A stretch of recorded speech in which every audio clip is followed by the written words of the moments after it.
Greetings, Kindred. I am WoD Huītzilōpōchtli, and welcome back to our World of Darkness and another episode of Metaplot Monday. And today we're doing a unofficial White Wolf Wiki deep dive. We're going to go into Huītzilōpōchtli, which is a character from the World of Darkness, which was actually taken from real-world Aztec mythology. I do not understand how exactly we have gotten to this place, but I am very glad that we are here. Because a little while ago I did a deep dive into the Drowned Legacies, which brought us into the World of Darkness view on the South American vampires and how some of it's just the bananas of insulting. And this also brings up what World of Darkness is doing nowadays to clean up some of their mythology. Because they're doing a really good job trying to make things that they wrote unoffensive. And that's a lot, considering everything. Last week, for Metaplot Monday, we covered the descendants of Tenochtitlan, which actually are directly connected to Huītzilōpōchtli, because those people in real life worshipped this deity, this God of the sun, God of fire, God of war. This god was sacrificed to promote wins on the battlefield, to keep away the endless night. This deity, I feel, has been done dirty, where he could very well be compared to Ares or to Mars in Greco-Roman mythology. He could also be considered part and parcel to Tyr, who is not only a god of war in the Norse view, but also peaceful. So what we're going to do is find out exactly if Huītzilōpōchtli deserves to be treated as he is, as one of the founders of Clan Bali. So diving into this, first we're going to handle the unofficial White Wolf Wiki. And Huītzilōpōchtli was the name given to a vampire Methuselah who held the title of Shaitan in ancient times, but still existed as one of the most influential supernaturals of the American continent, lying in torpor under Mexico City, Mexico. His exact nature and origin is difficult to pin down, and even his true name remains unknown, as Huītzilōpōchtli is merely a denomination created by his servants in the New World, who have identified him with the Aztec god of war. Standing over 8 feet tall, his infernal activities has changed his bodies and left him as hideous as a Nosferatu. His skin is a translucent white, the texture of similar to sandpaper. His eyes are slits like a reptile's, and his face has demonic characteristics, including ram's horns growing out from his skull. He might as well have been effectively a demon in a vampire's body. That is a lot to take in, but from what we understand, he has done a lot when it comes to demonic investments when it looks at to Vampire the Masquerade in this part. His aliases are Huītzilōpōchtli, Adriel, Shaitan, and Nurgle. This guy is said to be the missing Nurgle, possibly the same one from Enoch, from the canals where the sleeping antediluvians are said to be. He's male in gender. He was said to be born in 4520 BCE, so he is quite old. He was embraced in 4500 BCE. He's of Clan Bali, 4th generation, and I want to point this out. His sire is said to be Usher, which on this says possibly Cappadocius, Salat, or the eldest, as in the eldest Tzimisce. We're going to go into why that is in a second, but I want to point out here that Usher is more or less accepted to have been Cappadocius, but we're not really sure what that meant in Enoch when it came to the antediluvians at this point. Sadly, here it says that there's a great deal of inconsistencies about the figures known as Huītzilōpōchtli, Shaitan, and the Bali in general. So there's some discrepancies. The origins on this go into some pretty interesting stuff here. It says that the main article that this came from was called The Chaos Factor. If anybody's interested in that, I will put the link down below to make sure that everybody has access to that. Shaitan was born in 4520 BCE as a slave in what the Kindred now refer to as the Second City. Beautiful beyond comparison, his beauty also elevated him to the rank as favored servant of Ashur. Shaitan was the second to be embraced by Ashur and was incorrigible. Not long after his embrace, Shaitan left the city and traveled to the east through Mesopotamia and into the lands of Kalaat Shegrat. I busted that one. While on this journey, he learned much of strange Eastern philosophies, refining disciplines that had never existed before. These he taught to the fellow childer of Ashur, all save for Gangrel, whom he loathed. Gangrel took this slight personally and pointed out that Ashur, that Shaitan, had been twisted by consorting with the children of Lilith, a direct breach of Cain's commandments. Word of this soon passed among all of the kindred in the Second City, and against Ashur's will, Shaitan and his followers were banished. So, there's a lot to unpack here. First off, it's saying that Gangrel is a child of Ashur, making Gangrel a fourth generation kindred, possibly child of Cappadocius, Salat, or Tzimisce. Now, I want to point out here that most likely Tzimisce would be the child, if Ashur is not actually one of the names of possibly one of the second generation. There's a lot here that is very strange and inconsistent. Children of Lilith obviously means demons in this, simply because Lilith was so pointed out as the mother of demons after dealing with Cain. Goes on to say, Shaitan went east again and soon built a city of his own in Kalaat Shirgat, following his own rules and conquering many surrounding lands. The Shaitan met Baal, a powerful, greedy demon, willing to teach the vampires new tricks. Shaitan swore fealty to Baal, feeling that he had been mistreated by his own kind and willing to serve another to get revenge. In truth, Baal had warned Shaitan and his fellows of the danger that was coming from the west, and they had vacated the area, leaving demonically altered childer behind to be sacrificed in their stead. The Baali scattered to the four corners of the earth. Each of the 13 eldest took a number of their get with them and began setting new goals for their plans of vengeance and power. Baal's warning was taken to heart, and the Baali learned the art of subtlety. No longer conquering any area and claiming dominion, they chose false names instead, often those of pre-existing gods. In the guise of local gods, the Baali guided the hands of their worshippers and grew in power.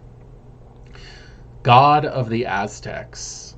In 1116 CE, the Aztecs gathered around the vampire who called himself Huītzilōpōchtli.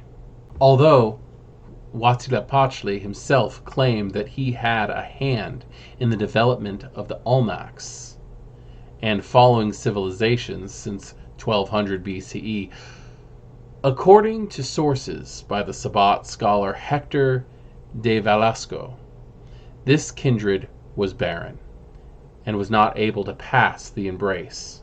This may be a reference to the Baali embrace.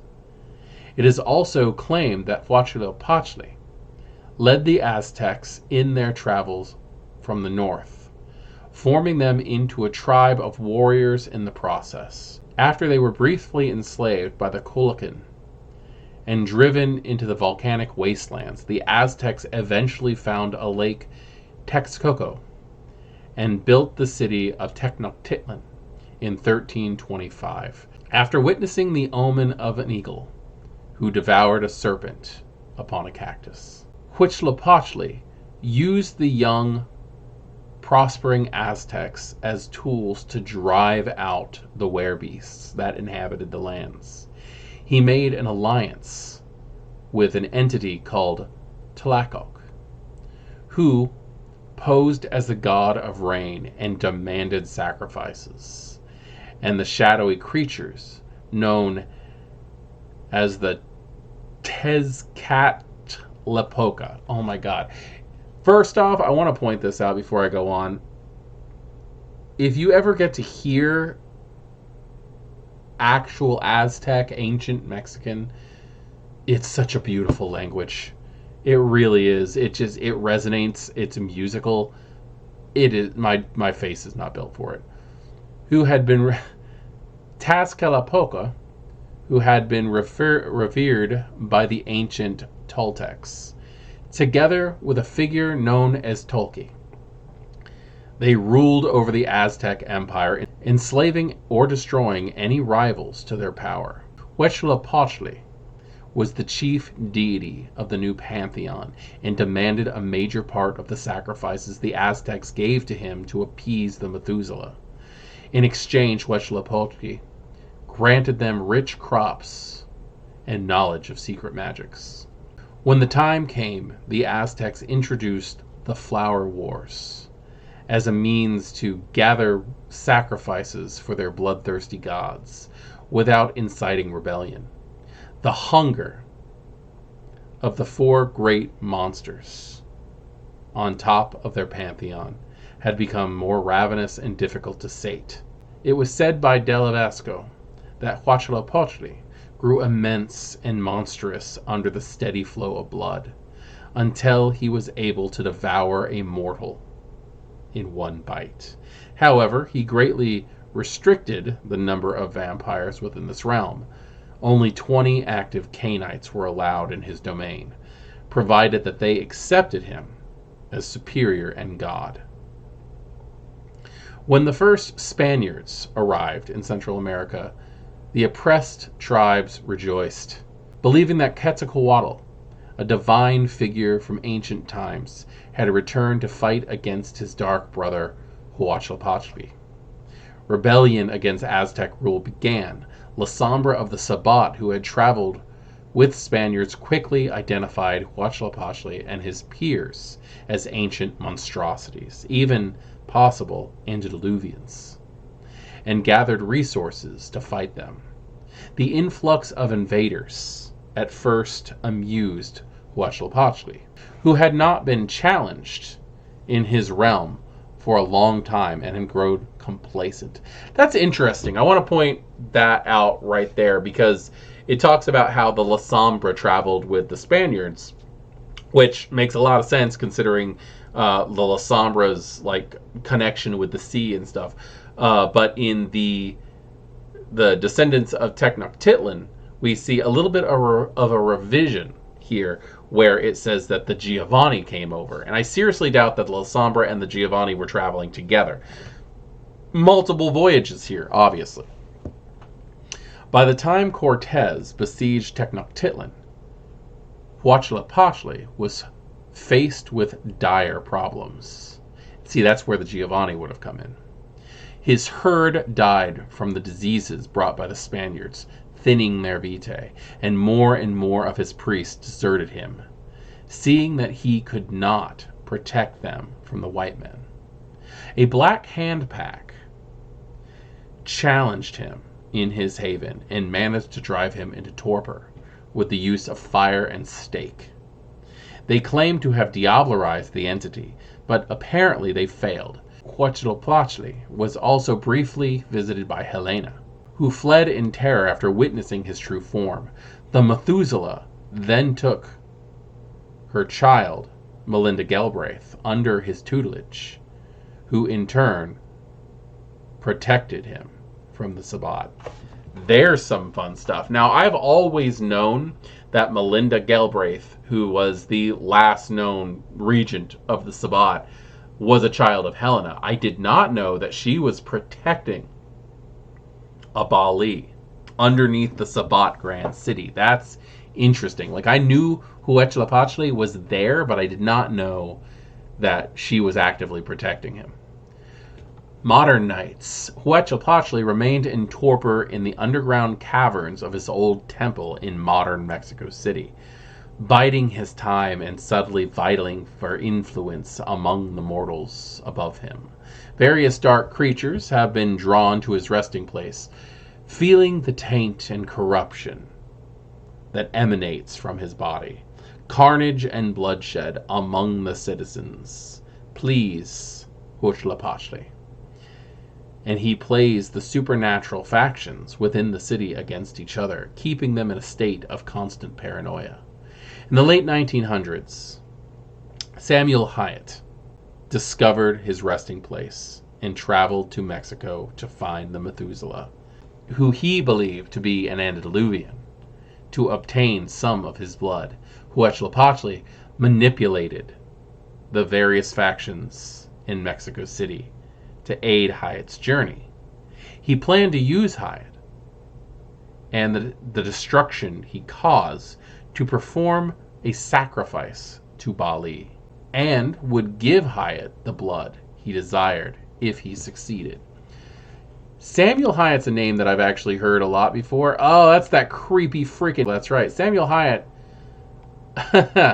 was a kind of ultimate badass to the world of darkness.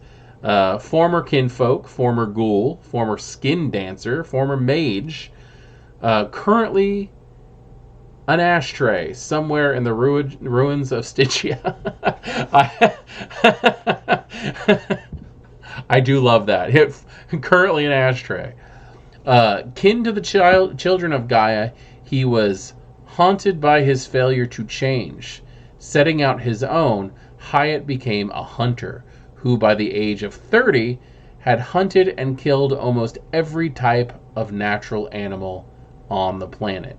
He decided to start hunting supernatural creatures. So it says that he was a skin dancer.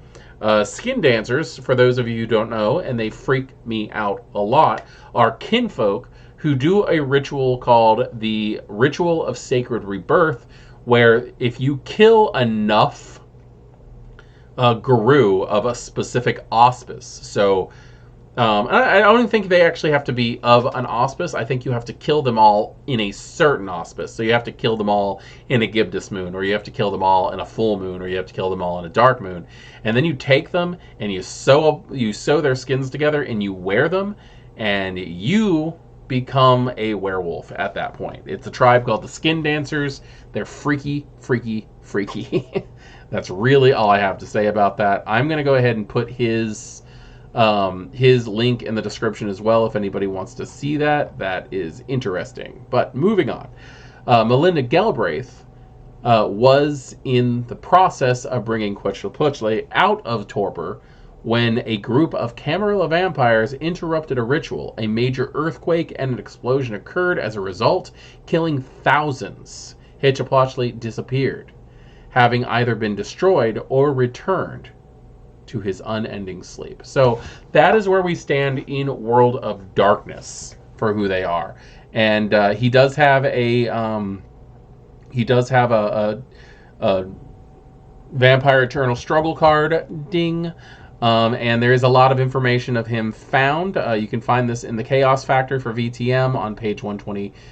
You can find him in Mexico City by Night. In various parts, the Sorcerer's Crusade Companion, the Chaos Factor, like I said before, is where you're going to find the majority of information on this guy. So he is a terrifying fourth generation Bali, founder of the Bali, who is possibly the child of Ashur, which could very well be Cappadocia, Salat, or the eldest, depending on which version of the fairy tale you wish to see. Now, Huītzilōpōchtli. As fun as that is, I want to go into what the actual information that we have on this deity is. He was a deity of war. He was a deity of the sun. He did have human sacrifice done to him in benefit of war. He was said to be responsible for the success and the failures when it came to this. He is said to have wielded the fire serpent. Ziaquatl, I think its name was. I'm really bad at these, and I did not have a pronunciation guide for him. But human sacrifice was common amongst his worshippers. That is absolutely true. And they took place with such frequency in his numerous temples throughout the region. They were performed these sacrifices multiple times per day at any given temple. So you can see that's actually true. Now, there continues to be a disagreement about the full significance of Huītzilōpōchtli's name. Generally, it's agreed that there are two elements, one meaning hummingbird and the other one meaning left hand or left side. He's also known as the left-handed hummingbird of the South because the left side of the human body was said to correspond with the southern hemisphere of the world, and that's or at least the southern direction. So that's where we get the left or south side of the hummingbird as one of his descriptions. Now, the hummingbird was of huge spiritual significance to the Aztecs because if you find a hummingbird sleeping, it appears dead. And then in the springtime, when they came back, it was like they were being reborn. So it's a symbol of rebirth when it comes to what the hummingbird actually truly was. Now, there's a handful of origin myths involving the deities and the beginnings of the Aztec people. And one story tells that the cosmic creation of Huītzilōpōchtli's had an important role in it. According to this legend, he was the smallest son of four, his parents being the creator couple of that religion, while his brothers were Quetzalcoatl, the precious serpent, Zyptotec, the Lord Flyer, and Tezcatlipoca. That name again is killing me. The Smoking Mirror. His mother and father instructed him and his brother Quetzalcoatl to bring order to the world. Together, Huītzilōpōchtli and Quetzalcoatl created fire, the first man and woman in human form, and then the earth and the sun. So they are actually creator deities. So historically, he was the patron god of the Mexica tribe.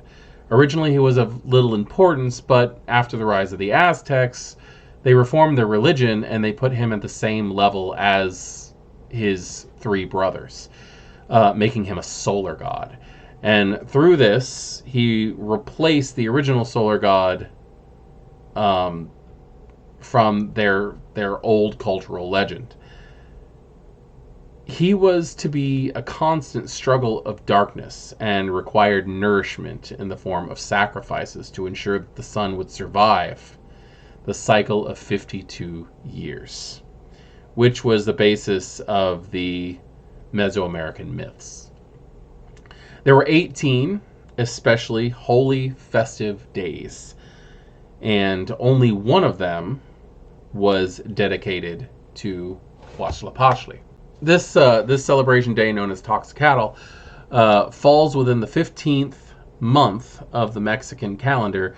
During the festival, captives and slaves were brought forth enslaved ceremoniously.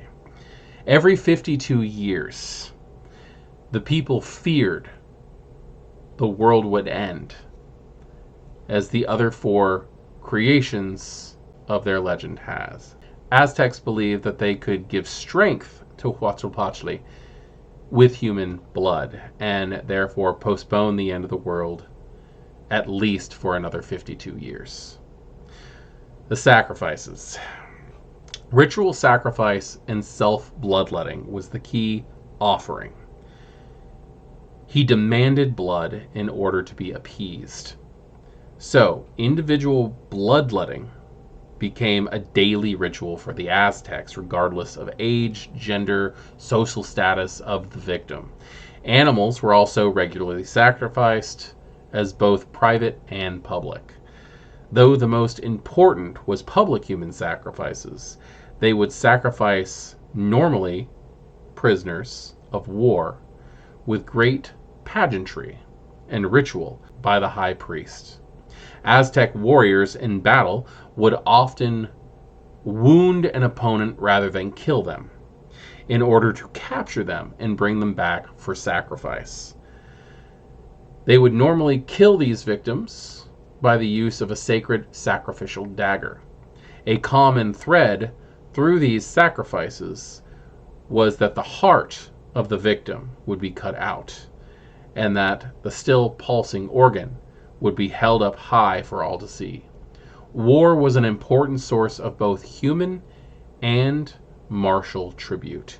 Human tribute was used for sacrificial purpose because human blood was believed to be extremely important and thus powerful. According to Aztec mythology, Huītzilōpōchtli needed blood as sustenance in order to continue to keep his sister and many brothers at bay as he chased them through the sky. So we actually do have a vampiric deity of Mesoamerica here. There is a lot more information, and I will go ahead and put a link to the Wikipedia article that I'm using to get this information up, also in the description. I can see where World of Darkness, specifically White Wolf, because this was written years ago, was going when it came to turning Huītzilōpōchtli into a fourth generation Bali monstrosity. I really can. But it's also highly culturally insensitive, in my opinion, and I don't care what a lot of you are going to think about that when it comes to, oh, he's being too, sensitive about things, but it's not my culture. I don't have the right to do that kind of thing, and truthfully, neither does anybody else. I don't know if the Aztecs back then felt that they were being forced to do something, if they felt that they were doing the right thing. But human sacrifice is human sacrifice, and almost all cultures have had it somewhere in their past. The Norse practiced human sacrifice. The Greeks and the Romans practiced human sacrifice. The Celts practiced human sacrifice. We cannot look at people's pasts and go savages and turn them into nightmare creations for our own entertainment. Now, what exactly Huītzilōpōchtli is in Vampire the Masquerade 5th edition, I don't know. I don't know if they're going to go ahead and say that he was killed off and just not worry about it. I don't know if they're going to continue. They might just leave it up to us as storytellers and players to see what we plan on doing with this. But he could have been very easily tied in to the Pisanov lore sheet that we just went over last week. He really could have, because they are the descendants of Tenochtitlan. They are the descendants of the people who worshipped this dark deity of the world of darkness. This could be tied in. Who knows if the Pisanov family, perhaps, maybe even without even knowing it, are a link to the Bali, to the Hecata. Who knows? There's a lot of mystery when it comes to the Bali. There's a lot of mystery when it comes to this mystical mystery creature known as Ashur, and what exactly he's still doing. But it also brings clan pride into the mix, because the descendants of Tenochtitlan, the Pisanov, are said to have a great issue, a great war between themselves and the harbingers of Ashur. So perhaps they're trying to clean up a mess. There's a lot to think about, and I'd love to hear your thoughts on it. Thank you for joining me. I am WoD Huītzilōpōchtli. This is Our World of Darkness, and thank you for joining me into this Wiki deep dive. Good evening.